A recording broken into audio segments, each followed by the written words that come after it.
1135809. PO1135809.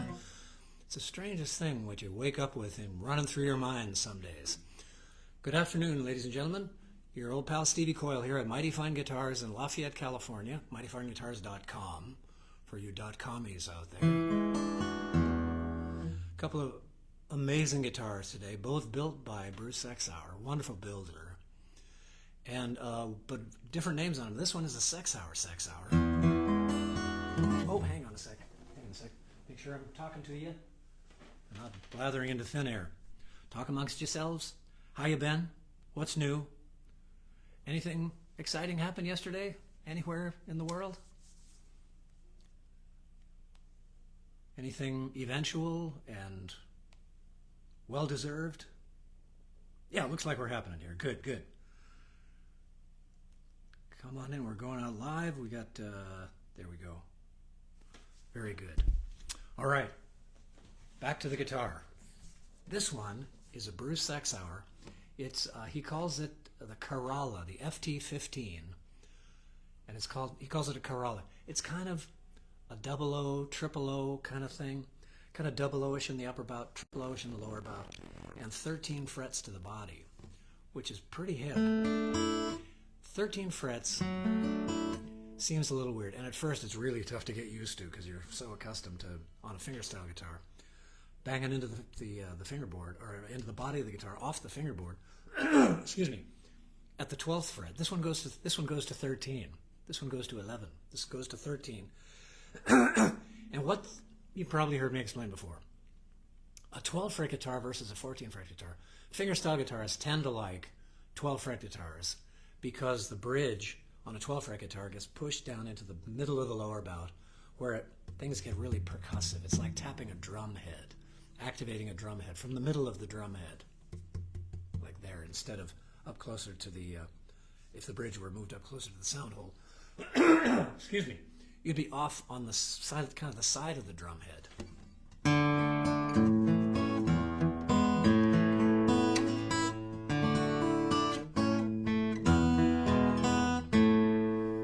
Oh, 13 frets gives you one extra fret worth of access to the upper frets. And it's kind of a cool thing. Nick Lucas did this back in the 20s. He had Gibson build up some guitars that were 13 fretters and an extra deep body. He did all kinds of cool stuff.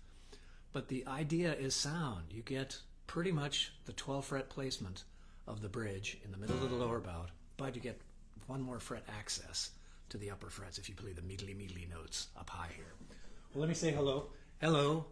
Stevie Coyle here, Mighty Fine Guitars. Let's see who's where. Oh, 12 of you. Come on in. Come on in. I was just playing a little tune that occurred to me this morning. Might work up a whole thing. But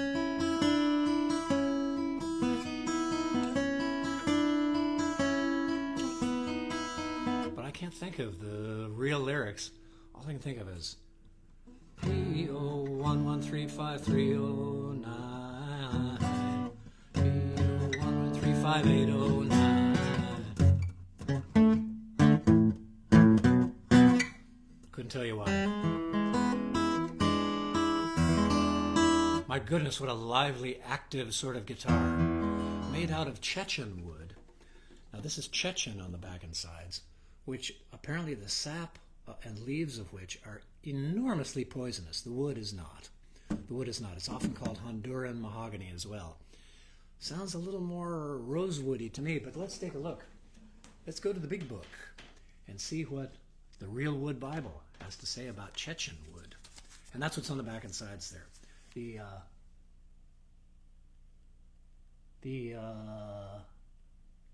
Yeah, and the top is Italian spruce, right. The description in the Real Wood Bible is walnut substitute with noxious bark. Chechen is a beautiful lumber in the style of aged mahogany, being dark reddish brown with a wavy striped grain. Yep. The tree, which can grow up to 50 feet high, grows in Central America and particularly Mexico, but has probably been saved from exploitation by the poisonous bark and sap. The toxins have the same effect as poison ivy. Fortunately, yeah, the wood is not toxic. That's good to know. So Honduras, called Honduras walnut in the UK. Chechen Negro, black Chechen, black poisonwood, lovely, or Chechem with an M. How about that? Back and sides, top is Italian spruce, which probably means alpine, which means high up, which means sounds good. That's what all the fiddlers wanted. All the fiddle makers wanted, the fiddluthiers wanted, was alpine spruce. Up the mountain.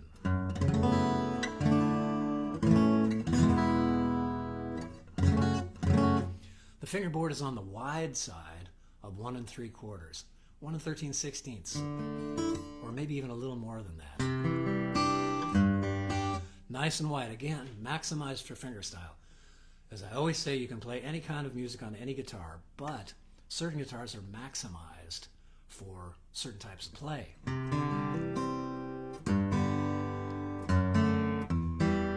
Wide fingerboard means that while you're doing multiple things over here, instead of keeping a bass line going, then you got a melody line going along on top of there. That's where having a wider fingerboard comes in a little handy, and kind of wide finger spacing. What is our finger spacing down here at the bridge for you number nerds?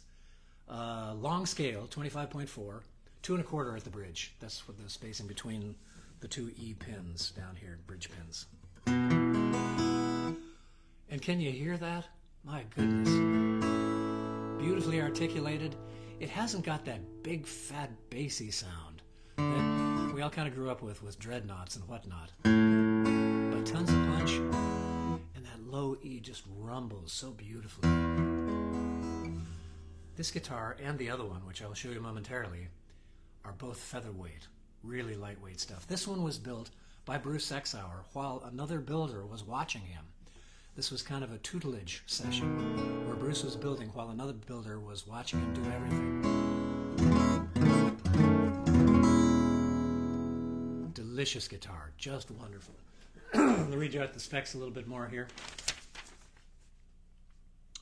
This guitar is the product of my first master class, in which I built the guitar while being observed and speaking constantly about what I was doing and why. The process went well, and I hope to do it again. How about that? Great. 25.4 string length, long scale. So that tells me what I should probably do is play a little drop D or something. I'm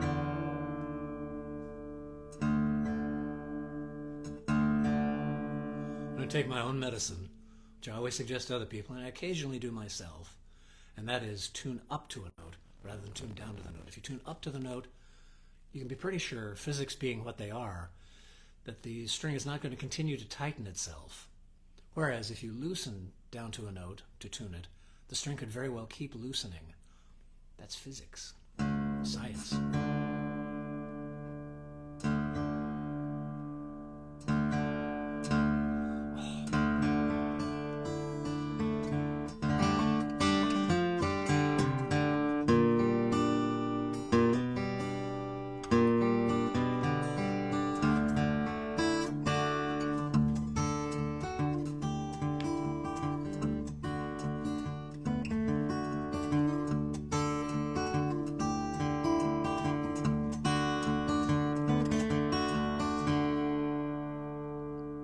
The way those overtones stack up is just delicious. With a really fine guitar, you can kind of I find myself frequently playing along and thinking, I wonder if it does this. Oh, it does do that. What it did just then was.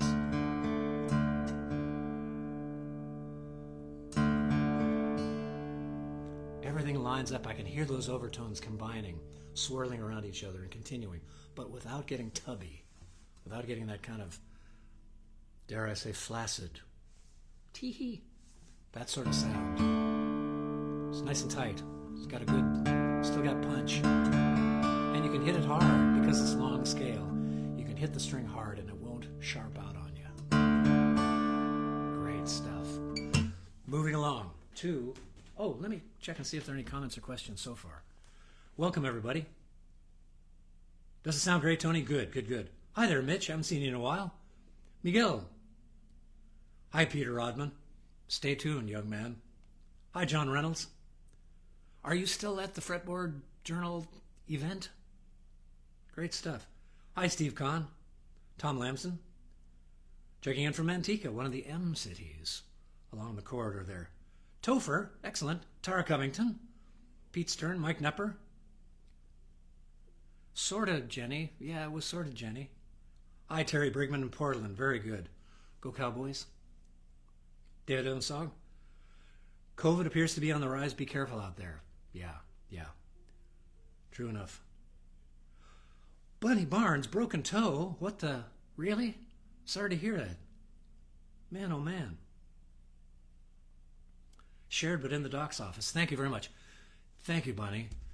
I suspect you perhaps... Will you be doing your usual 4 o'clock thing this afternoon on Facebook? Bunny does a thing. A 3 for Friday, 2 for Friday, 1 for Friday. She plays on Fridays, and it always sounds great. So tune her in if you can later on today. Here...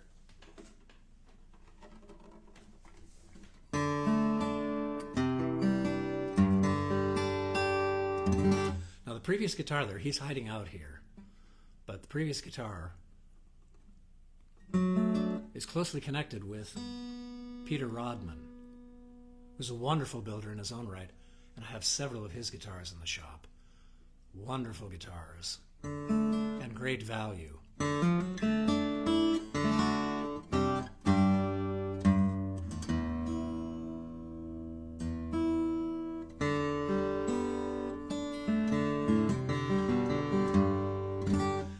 This guitar, this is an Eric Schoenberg guitar, also built by Bruce Sexauer.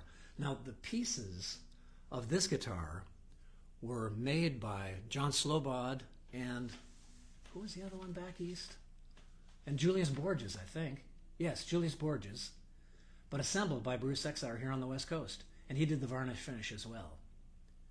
This one is Koa. Show him the Koa, Carol. Fantastic. And an Engelmann top, we're pretty sure.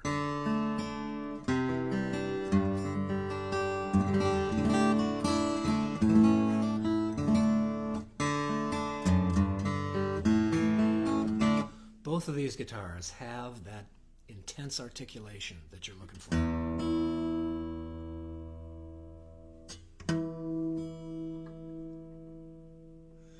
Really intense articulation, which is to say each note really stands out. Instead of like so many guitars where the notes saturate really well, saturation on this is going to be fine. But where it really shines is each one of those notes doing its own thing.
Hard like that, it sings really nicely, played quietly as well.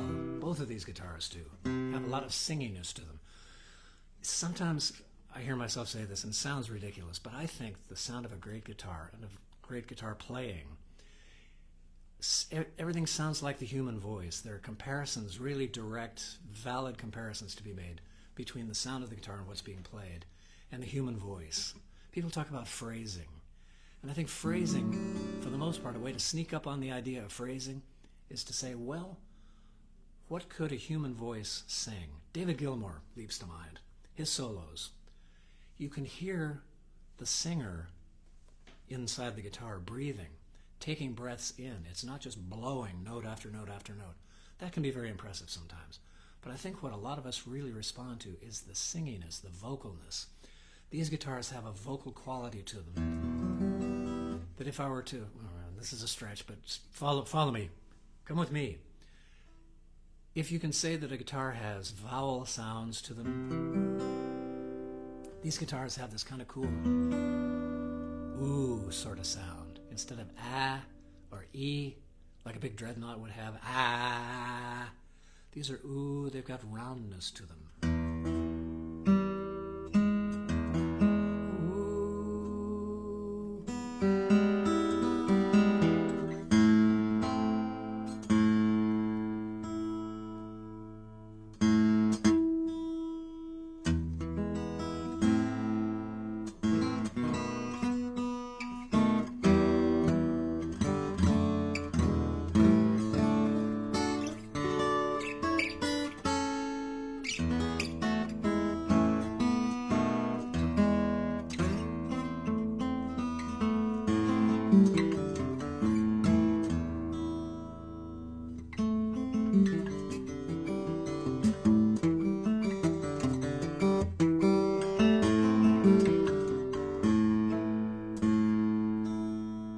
Strings.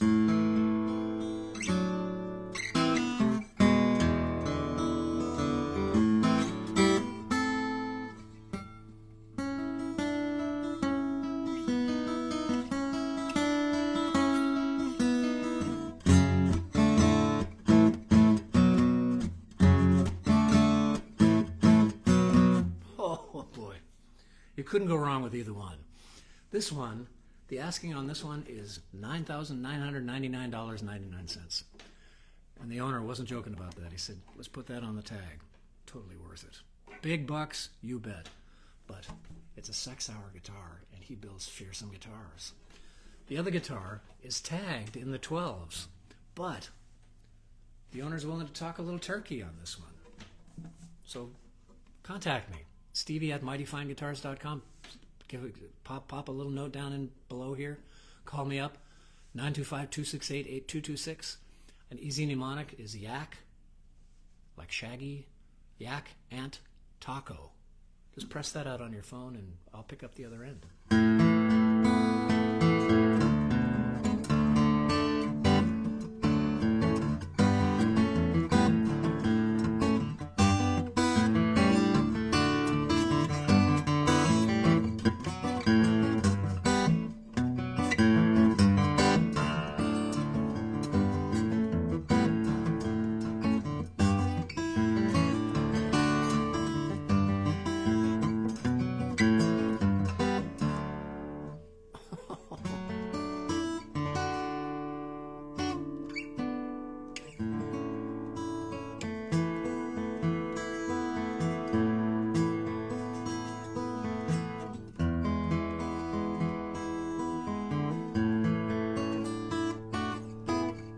I find myself in playing these guitars because they're so sensitive. They deliver so much so quickly. I find myself saying, take it easy there, Coil. Back up a little bit. You don't have to hit the guitar that hard. It's really fun to get lots of volume out of it. But you don't need to.